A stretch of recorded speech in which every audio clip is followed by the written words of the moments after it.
We've got you covered all season long. Welcome to the BCSN Nation podcast, powered by Buffalo Wild Wings. All right, here it is, Season 3, Episode 5 of the BCSN Nation podcast. You heard it, powered by Buffalo Wild Wings. Let's go, sports bar! And let's go get into what we talked about last week as Week 4 Prove It Week. Brandon Carnes here with Justin Feldkamp and, of course, Coach Mike Robb. Gentlemen, we dubbed last week Prove It Week. Do you have a takeaway from said Prove It Week? Yes, Mike Robb? absolutely. You know, one team that I want to see prove it and do some things was my boys from Clay, Mason Heintschel. You know, I knew it was going to be a tough. I knew it was going to be a tough game, but you know, he is who we thought he is. He is who we thought he was. Thought they were. You know, and he is special, and he is a Ohio high school football Heisman candidate. Mr. Football. Boy, we called it early in the season. It's continuing. Yeah. Justin, take away from quote-unquote Prove It Week. Yeah, he stole my thunder. I was going to go Mason Heintschel. I know we're going to talk about him later, so I'll keep my thoughts brief. But he proved me wrong. They proved me wrong because Game Day Tailgate Pick'em segment at the end of the show, Friday nights at 6:30. I picked Finley. Matt Kriegel picked Finley. Godfrey Lewis in between, picked Clay, so tip of the cap to Godfrey. The new guy. And Coach John Gallius for Clay said that Mason Heintschel played his best game as a Clay quarterback, and he's been the starter since his sophomore year. Mm-hmm. And he really impressed me. Like, no clear cut about it that we knew he was good, but when you see star players play to that level, putting up a lot of points in a hurry, the final score not necessarily indicative of how lopsided that was. It was 31-7 at one point, 54-21 final score. So we'll break that down a little more. Into that. But yeah, Clay's Mason Heintschel, that's a big takeaway. He proved it. A clear takeaway for Mason Heintschel. We'll talk more about him later in the show. Don't you worry about that. We'll also get into so much more, including our upcoming Game of the Week. We'll recap some of the other action that went down in quote-unquote Prove It Week. And we'll get you guys into another little debate scenario. Why not? If you want brand new episodes of the BCSN Nation podcast, check it out right here every week, 4 p.m. on BCSN or anywhere you get your audio formats, or you want to run it back, catch us on YouTube as well. Make sure you're following at BCSN Sports across every social media platform you can think of. We are there. Hit the follow button. Gentlemen, wait no longer. We're getting back into some agree to disagree. Put your dukes up. Get into some arguments. Friendly arguments. All right, we're leaving here shaking hands, hugging, tossing footballs over Brandon's head. So I'm going to start you guys with this. Central Catholic got back on the winning side of football last week against Brother Rice. Another dominant performance. But there is, I think, an argument to be made that Week 2 loss to DCC could be the best thing that happened to Central Catholic. We talk about Central being a program, a tradition, a powerhouse. At the end of the day, these are high school kids. You haven't lost since 2022. There becomes we're unstoppable. That is my argument. This was a humbling thing for Central Catholic to now start a new winning streak and head to the state final again. Yeah, Week 3 lost to DCC. Right. They beat Whitmer in Week 2. But I said on this very podcast a couple weeks ago that I wanted to point to Week 3 and Week 5 for Central Catholic. I wanted to see how the Irish did in those two games against Detroit Catholic Central, and then this coming Friday against Warren De La Salle, the current number 1 ranked Division II team in the state of Michigan, with D1 talent, a great coaching staff, a tradition-rich program, and the game in which last year Central had the most difficult time with. 28-23 was the final in that game. And if you look across the entire 16-game schedule for Central Catholic, that was one of the tightest games all season long. So I think this is a Central Catholic team that is still learning. They had some bumps in the road with Isaiah Fox going out in that game to DCC with an ankle injury. I was at practice on Tuesday. He looked good. They're not 100% sure if he will be playing this coming Friday. He's definitely coming back at some point this season, don't get me wrong. So that is definitely bona fide. But they might have to go with Ali Beydoun possibly on Friday, which would be a tall task for a sophomore quarterback. Right. But to answer your question, was the best thing? I think it's beneficial. Maybe not the best thing, but I think it can be beneficial for them to go forward. Mike Robb. Bringing those kids back down to earth, give them something to fight for again. Yeah, absolutely. I think that's part of the game. You got to have some humility. You got to humble yourself a little bit. Right. And I felt like after the big energy from that Whitmer game, I feel like they may have celebrated that victory a little bit too long, maybe 48 hours instead of 24. And then they start smelling themselves a little bit. And I think that happens as kids. You kind of get, you start to feel indefensible. I mean, invincible. And what am I speaking Either of? way. But the point is, this team, they have gotten better since that DCC loss. I've talked to a lot of the players on this team, and one thing that they said is that they're locked in a little bit more. And then when you talk about the quarterback play, Ali Beydoun is 100% ready to go. If he has to be the guy for the rest of the season, I got 1,000% confidence in that kid. Right. He's special. He's worked his tail off, and he is a savant when it comes to just understanding the quarterback position. Although it still will be a tough task for him. Yeah, a huge matchup. Offensive line is the key to this team because their running game is what makes them go. All right, moving on. You were down in Starkville. You saw the matchup. The Rockets go down to SEC country and get a massive, dominant win over Mississippi State, 41-17. This is a Rockets team that is going to make the 12-team playoff. Argue with me if you dare.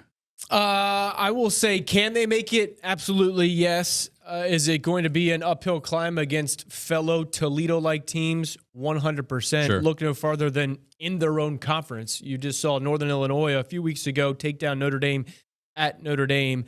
And then you got Miami coming up October 5th.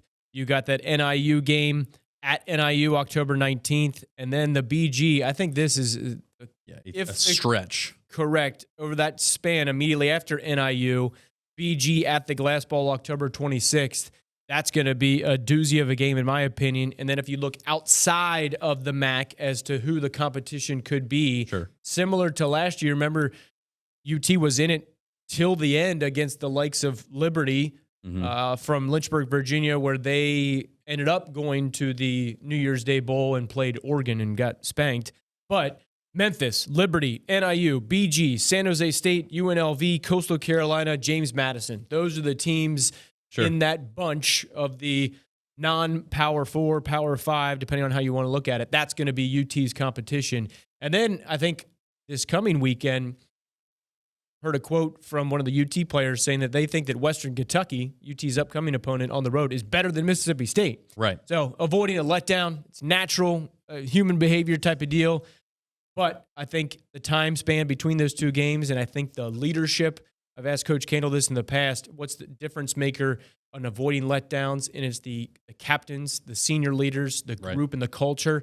And I think that they have enough people, enough players on that team that know that, okay, Mississippi State, thing of the past, yes, great feather on our cap, but we got bigger things to do. Let's go take care of business at Western Kentucky. All right, Mike, Rob, real quick breakdown. Are we making the college football playoff? Absolutely. All right, my new Mike was on the hype train with me, baby. Absolutely. Let's Vegas go. was amazing. And the one thing that you learned about the Rockets was how poised they were. You know, just coming out the tunnel, locked in from kickoff through and throughout. And you got to tip the hat to the coaching staff because the coaches had these guys prepared to go in that crazy environment with them cowbells. We need less cowbell. Less cowbells, but you know what? I'm glad the Rockets came out there and started fast because they was able to put those cowbells to silence.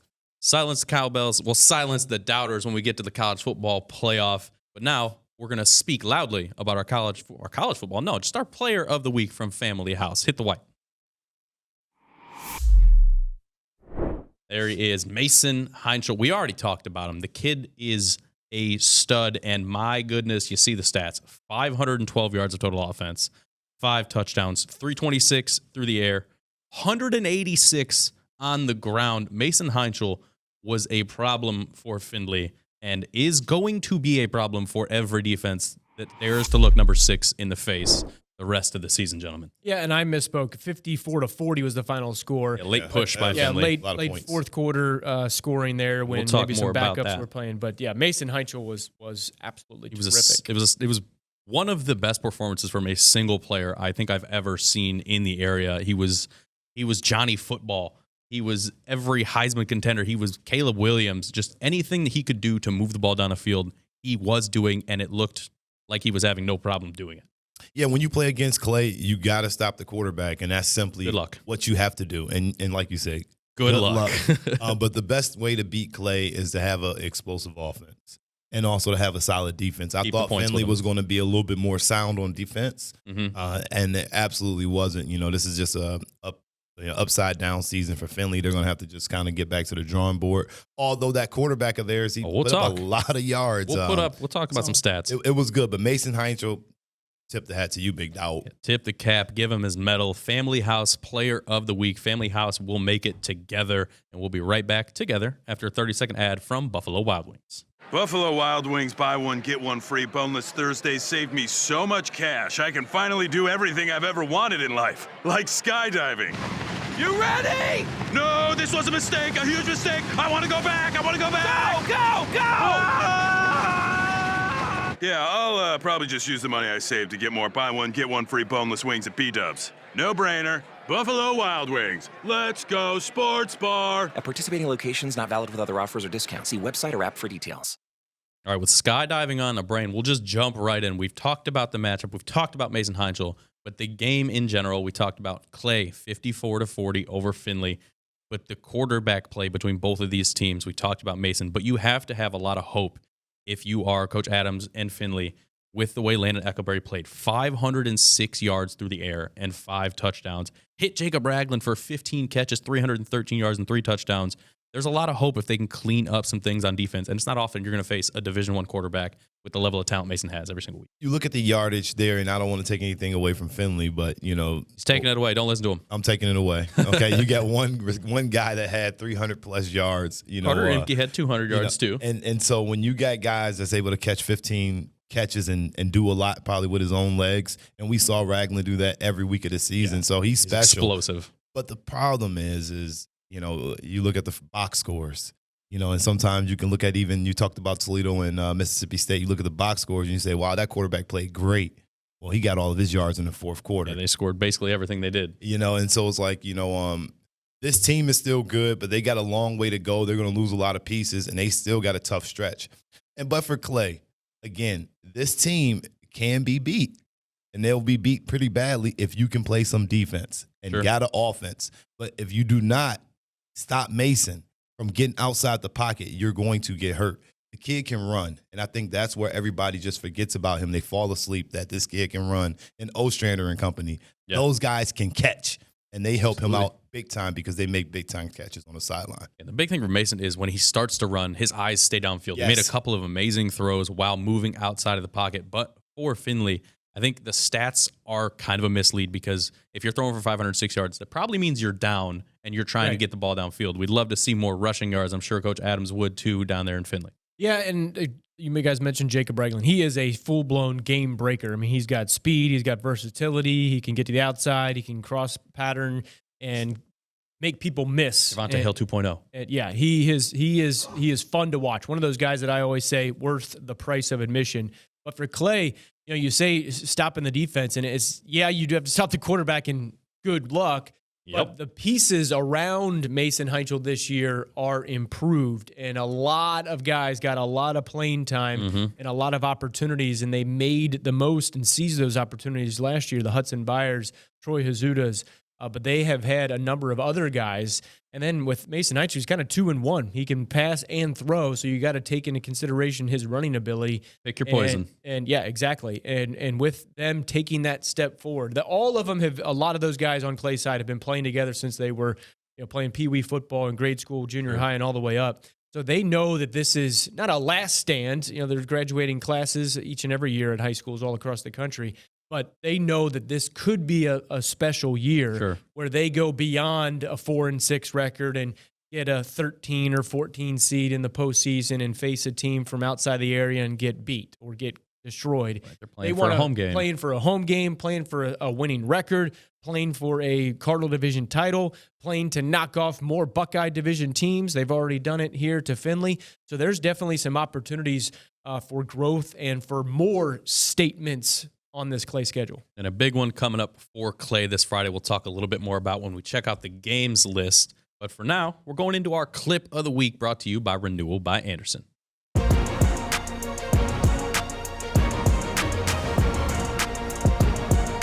All right, we're heading to the Village. And here we are, Ottawa Hills, Port Clinton, 2:09 left in the game. Jackson Snyder says game over. Just wait till you see the replay. You get the close-up because the fact that he got his toes down on this catch was remarkable. Over top of a guy. Basketball might have been an over-the-back foul, but here we're all good. You see him here rolling out. Gets his toes down. Taps again over top of the receiver, and he called game. Jackson Snyder said, we're going home. It's 37-30 win. See you next week. Yeah, and that's a little wrestling move there at the end there, a little spin move, get 2 points on the takedown. That's fantastic. And Ottawa Hills is filled with a lot of difference makers and playmakers, not only with that play there by Jackson Snyder, but Nick Anderson, he and Jackson Snyder, some similar body types and similar wide receiver skill sets. He's fun to watch. And the Week 10 matchup, forecasting down the line, Ottawa Hills, the way they've played the last 3 weeks and the way the schedule plays out, they should, emphasis on should, on paper, run the table through Week 9 and then Week 10, Eden at Ottawa Hills, potentially for the outright TAC title. And Eden just cracked the list of the state top rankings, top 10 rankings. They are tied for 7th in Division 7. Ottawa Hills in Division 6, but fantastic play by Schneider. He had a touchdown catch early in the game. Chase Miller had a pick. There's weapons all over on offense and defense for Ottawa Hills, but Mike Robb, the ability to keep your toes down. I think he got both down. That might have been good on Sunday. That's definitely good on Sundays. I mean, you just see it right here. The quarterback, one thing I don't like here is he short arms it. If you're going to throw the ball, throw the ball. Did a good job getting his hips flipped and his shoulders back square, but just didn't put the velocity on it. It's just and look at the time left. It's second down. No need to force that. You can throw it out of bounds. But again, great job there by the defense. Just heads up alert and look at the leaping ability. That strength and conditioning program working good over there. They're ready to go in the Village, and that's our clip of the week brought to you by Renewal by Anderson. You want more clips just like this one? Head over to our TikTok at BCSN Sports. Help us climb up to 10K followers. And you know what? We're already in the Village. Let's just stay because you're getting the belt, Green Bears. Our student section of the week brought to you by Unison Health, a proud sponsor of high school athletics here on BCSN, is coming to O Hills. We're taking it to the Village, and they're taking on Erie Mason this Friday. We're bringing the belt. Nicole, somebody will be there, whether it's Nicole or Sherwin. There we go. It's Nicole. You got breaking news here on the podcast. How about that? We got everything from breaking news to recaps. We got it all, and they're going to have the belt this week in O Hills. So bring your best crowd, your best theme for Nicole and the gang. Now we're going to head back one more look at Prove It Week with a matchup that we talked a lot about in the NBC. This was Oak Harbor at Maumee. I've told you I'm ride or die with the Panthers. It hasn't changed despite this outcome. You see it on the screen, 56-17, the final. Maumee falls, but I think this is another situation like Central Catholic we talked about that lost to DCC where this gets you right. This is handily the most hyped Maumee team we've had in over a decade. Yeah. This kind of brings you back to earth and say, hey, we're moving in the right direction, but there is still plenty of work to be done for the Maumee Panthers. Yeah, I think 2009 was the last time they started. Start. Yeah, so opportunities ahead for them. I was taking a peek at the schedule for Maumee, and they're going to get tested by Genoa, going to get tested by Eastwood this week. Yeah. So there's some chances to live and learn type of deal. Sure. But this Oak Harbor team has been there, done that. Coach Mike May knows how to coach. Oak Harbor's head coach, fantastic job. They're ranked 6th. Despite the win, they dropped from 5th to 6th in the early portion of the rankings. More Maumee disrespect. We're taking it. Put it on the bulletin board. 4 weeks. But Michael Alone and Carson Ridner for Oak Harbor, tough to deal with, whether they're playing Maumee or anybody else. And Maumee, I think, will learn from this. I think that I have all the confidence in Evan Karchner and the rest of the Maumee staff there. I think if you put truth serum in them, I would say that they probably didn't think that this would be a calculated W. Sure. When you're trying to assess the season and where you want to try to get wins and get some points and all that kind of stuff. But it shows you that there's still a ways to go. Right. And it's, hey, they went from the NLL, tough league, to the NBC, talking football, tough league. You got the Oak Harbors, you got the Eastwoods, you got the Genoas. Right. Rossford kind of down based on history here in recent years.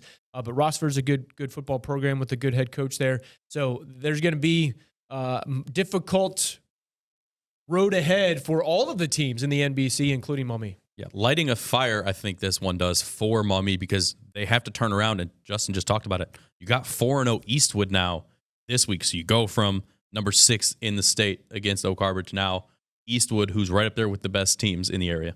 Well, one thing that I'm doing this week is we're going to have a hard week of practice. We're going to hit the sled. We're going to get moving because, giving up 3-4, first half rushing touchdowns is something that, you can't play championship football and win, So your Panthers, they got to find a way to ride or die, baby. They got to find a way to solid up on defense to start gumming up those gaps because if you let a team run the ball on you and get confidence early, especially 3, what did it written there have like 3 first half he rushing ended touchdowns. with 150 yards and 5 touchdowns. So he had a day. He had a day on the ground, and you got to be able to stop that because if you don't stop the run, you can't get the ball back, and then you lose possession of the clock too. So that's something that Maumee needs to focus on is stopping the run and their offense. That's not too bad, but when you don't have the ball, it's hard to get going. Yeah, it's tough when you do not have possession to put points up. It tends to be difficult that way. Still plenty to play for Maumee. Looking at things right now, they would still host a first-round playoff game in D3. So Coach Karchner and the guys moving in the right direction. And we're moving towards our game of the week brought to you by Dunn Chevy in Oregon. Wipe it, Cisco.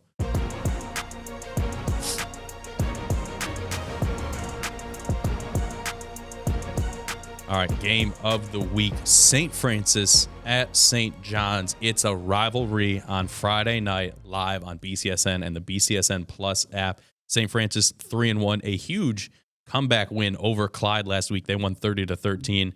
St. John's 0-4, a heartbreaking loss to River Rouge last week in overtime. Good thing for the Titans, though. They might be 0-4 this season, but they are riding a 10-game winning streak over the Knights, Mike Robb. So I think coaches are looking to break that streak over here at St. Francis. This is ring the alarm button for St. John's. This is bad. I mean, I don't even know what else to say about St. John's. This is just I can't recognize them. I don't know what they're trying to accomplish out there. They got to play with some life. I felt like when I watched them play, it's just like they're competing, they're battling, and then once they had an opportunity last week, they got their heart ripped out, and this is a week where you got to just put that behind because this means more than anything else in the season. We know the schedule look tough. It's going to be murky for St. John's. Sure. They got a young roster. They got a lot of good talent, but they got to build those guys up to be ready to come back next year. But everything rides on this game, in my opinion. St. Francis is on a high. Eli, Bill, he is the real deal.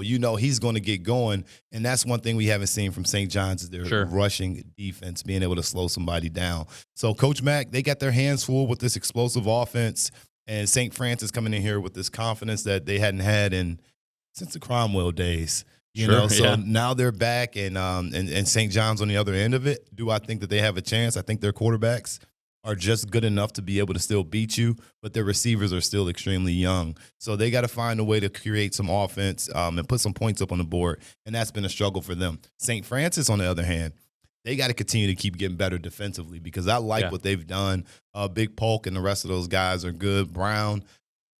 St. Francis is back, boys. Raheem Brown, baby. Yeah, they trailed 13-6 against Clyde last week at halftime, 24 unanswered to make that 30-13 win over Clyde. 3-1, the best start. You just talked about it since 2019. So Coach 𝗦𝗀Ce has the boys ready to roll. And he talked about there were guys in place. They just needed to be pushed in the right direction. Yeah, and don't forget about Dan Chipka. He had the Knights going pretty darn well before he went the college route. But I just think that in that matchup against Clyde, St. Francis has too many game breakers. They might be able to play it close defensively for Clyde and manage the offense to try to keep it close. But when you got guys like Eli Beal, Raheem Brown, you get them into space, and I just think that Clyde doesn't necessarily have the athletes that can go up against that type of elite speed, Division II team for St. Francis versus Clyde, smaller division. But getting back to this St. John's, St. Francis game, 11 years to the day, this Friday is the last time that St. Francis beat St. John's. Bulletin board. 4,000 days and counting. So Coach 𝗦𝗀Ce told me on Tuesday that, hey, they know exactly what is at stake here when these two get together. And you got to treat it like it's 0-0. The coaches are majorly pushing that big time. And I think this one might be more even than people think, because people on the surface are going to see 3-1 St. Francis, 0-4 St. John's. But keep in mind the schedule strength for St. John's. They are 0-4, yes, but even in the preseason, Coach McDaniel was telling me they scrimmaged Perrysburg and scrimmaged Whitmer.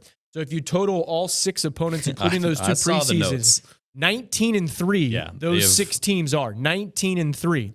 Now, should they have beaten River Rouge? 100%. Right. Should have beat them. Let them in the game. Gift wrapped Miss PAT by River Rouge. St. John's blocked 2 of them. Still didn't get there. Coulda. That they straight up blew that game. They should have done it. But man, you look at the schedule: St. Francis, Brother Rice, then Central Catholic, DCC, Warren De La Salle, UD Jesuit. You're going to have to make some hay here when you can. But I think that this St. John's team does have the ability, but they got to execute. And point blank, when you get in the red zone for St. John's, put the ball in the end zone. Put the ball in the end zone 100%. Because too many times they're shooting themselves in the foot with penalties, mistakes, backpedaling interceptions, stuff you can't do if you want to win games. And, some of the guys are young on the team, but not everybody's young. And sometimes you just got to step up and deliver. Well, let's just call it too. Execution is one thing, but also play calling is another. Offensively, their offense, has not looked good. It has not looked great. So they got to find a way just to get some rhythm offensively. Like you said, quarterbacks backpedaling, throwing the ball, and not getting the rhythm. Coaches got to call a game to make it easier for these guys to adjust to. For sure. All right, we're staying with the Catholic League area. This time we're going to the ladies' side real quick for our top 20 female athletes of the BCSN era. This is Haley Weimer from St. Ursula softball, 2-time first Ohio All-Selection, part of the 04 state championship team for St. Ursula, 05 runners-up. Oh, by the way, 04 volleyball state champions as well. Career ERA, .20 at St. Ursula, had the OHSAA career record for home runs when she graduated, went on to BG, where she had 32 homers, 121 walks, batted .600, had 53 wins on the mound, 560 near strikeouts, 20 shutouts. She left the Falcons with 11 career top 5 stats and was a 3-time first team All-MAC selection. Haley Weimer was dominant on the volleyball court. You see it on the screen, or on the softball diamond. One of our top 20 female athletes of the BCSN era, and we'll be right back after a little spot from Buffalo Wild Wings. I've saved so much money enjoying Buffalo Wild Wings BOGO half-off traditional wing Tuesdays. I can finally afford everything I've ever wanted in life. Wings. All I ever wanted was more wings. So yeah, buy one, get one half off traditional wings is the perfect deal for me and my lifetime yearnings. I value it more than literally anything. Buffalo Wild Wings. Let's go sports bar. At participating locations, not valid with other offers or discounts. See website or app for details. And we value Friday nights more than literally anything, and I value this games list tremendously. Check it out. St. Francis St. John's Game of the Week. Justin and the guys will be there for game day tailgate. Clay, Perrysburg. The Eagles get another tough test at Perrysburg's homecoming. Jim Leland will be in the house. We've got Southview, Whitmer, Fremont Ross, Finley as the Trojans look to get back after last week's game. Springfield, Napoleon. Napoleon looking to bounce back after a tough loss to A-Dub last week. Northview, BG. We got some extra BG coming up for you on game day tailgate. There's a little tease for Justin and the gang. And then Pioneer, Bedford. That'll be on TV tape delay. Justin? I think we could see some close matchups here. There's not necessarily, state ranked versus state ranked all over this screen, but I think we got some opportunities. I think Clay could give Perrysburg, who's now ranked 6th in the state in D1, a little run for their money. I think Whitmer should outman Southview. Fremont Ross, I think they're a team that is desperate need of a win. Yeah. I think Finley should win that game, but I thought it was going to be a lot closer against Clay last week. So Napoleon, I think, should take care of Springfield in that BG Northview game. Northview got on the board points-wise last week defensively with a nice great play. Backwards pass, deflection, fumble, scoop, and score. Hey, see Mike Rubb? I'm just going to say this. Perrysburg, take care of business because you're on upset alert. Mason Heintschel's coming to town, trying to ruin homecoming. You want another episode, a brand new episode of the BCSN Nation podcast? Come right back here next Wednesday, 4 p.m. or catch us anywhere you get your audio formats. Mike Robb's showing off while I'm trying to talk. Make sure you go anywhere you get your audio podcast, Amazon, Google, iHeartRadio. Follow at Justin Feldkamp, at Coach_Mike Robb, and at BCSN Sports. And that's all we got. We'll see you next week.